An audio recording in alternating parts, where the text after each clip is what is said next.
দর্শক, আপনারা সহকর্মী আখলাকুস সাফার রিপোর্টটি দেখছিলেন। যমুনা টিভিতে এই খবর প্রচারের পর মহাসড়কে অভিযান চালাচ্ছে সিরাজগঞ্জ প্রশাসন। সেখানে আছেন সহকর্মী গোলাম মোস্তফা রুবেল। সরাসরি যাচ্ছি তার কাছে। রুবেল, অভিযানের বিষয়ে বিস্তারিত তথ্য জানাবেন আমাদের। রাব্বি, আসলে ইতিমধ্যে যখন সকাল থেকে যমুনা টেলিভিশনে এই চাঁদাবাজির অভিযোগ এনে সংবাদটি প্রচার হচ্ছে, তারপর কিন্তু টনক রয়েছে প্রশাসনে। ইতিমধ্যে কিন্তু সিরাজগঞ্জ জেলা প্রশাসন অভিযান চালিয়ে মোট 9 জন চাঁদাবাজকে আটক করেছে এবং পুলিশ সুপার তিনি কিন্তু বিশেষ অভিযানে তাদেরকে আটক করেছে বলে আমাদের নিশ্চিত করেছেন সিরাজগঞ্জ জেলা প্রশাসক। ইতিমধ্যে মহাসড়কে কিন্তু সেই যে সমস্ত জায়গাগুলোতে চাঁদাবাজি হতো, যে সমস্ত জায়গাগুলোতে যানজট তৈরি হতো, যে সমস্ত জায়গাগুলোতে মূলত এই সমস্যাগুলো হতো, সেগুলো কিন্তু উচ্ছেদ করা শুরু করেছেন এখানকার সাচেকের যারা কর্মকর্তা। তারা সকাল থেকে কিন্তু সাচেক তাদের সেই উচ্ছেদ কর্মসূচি শুরু করেছেন এবং এতে করে এই উচ্ছেদগুলোর মধ্য দিয়ে এবং এই চাঁদাবাজিগুলো বন্ধ হওয়ার কারণে আপনার মহাসড়কে কতটুকু স্বস্তি ফিরে বলে মনে করছেন?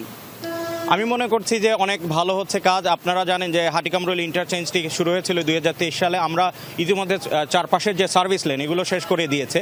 তো আসন্ন ঈদযাত্রা উপলক্ষে আমাদের এই মহাসড়কের পাশে কিছু দোকানপাট হয়েছিল, এগুলো অস্থায়ী। তো আমরা এগুলো সরিয়ে আমাদের কিছু বাস স্ট্যান্ড হয়েছে ওই পাশে সরিয়ে দিচ্ছি। আমাদের বাংলাদেশ পুলিশ সর্বাত্মক সহায়তা করছে। তো আশা করা যায় এবারের ঈদে আমরা কোনো যানযাত্রায় কোনো ঈদ জ্যাম ফেস করব না ইনশাল্লাহ। সেই সাথে এখানকার যারা চাঁদাবাজরা রয়েছে, অর্থাৎ যে সমস্ত দোকানদাররা বসিয়েছিল সেগুলোকে তারা উচ্ছেদ করে দিচ্ছে এবং একই করে সাথে কিন্তু মহাসড়কে আমি একটু দেখানোর চেষ্টা করি আপনাদেরকে প্রিয় দর্শক, যে লেনগুলোতে হচ্ছে, যেখানে যে জায়গাগুলোতে গাড়িগুলো থামানো হতো কিংবা এখানে যে কার্যক্রমগুলো হতো, যে অভিযোগগুলো ছিল, সেই অভিযোগগুলো যে জায়গাগুলো ছিল সেই জায়গাগুলোতে কিন্তু একদম আজকে পুলিশ মোতায়েন করা হয়েছে, অতিরিক্ত পুলিশ মোতায়েন করা হয়েছে, যে কারণে কিন্তু আসলে এখানে আর কোনোভাবেই যেন মহাসড়ক সহ কোনো জায়গাতে চাঁদাবাজি না হয় সেই বিষয়ে কিন্তু সিরাজগঞ্জ জেলা প্রশাসক সার্বিকভাবে কাজ করে যাচ্ছে। এবং একই সাথে কিন্তু এখানে সাচেকের যারা কর্মকর্তা রয়েছেন তারা কিন্তু আসলে মহাসড়কে মানুষজন নির্বিঘ্নে ঘরে ফিরতে পারে ঈদের সময়, সেই বিষয়ে তারা কিন্তু কাজ করে যাচ্ছে। রাব্বি, রুবেল, আপনাকে ধন্যবাদ।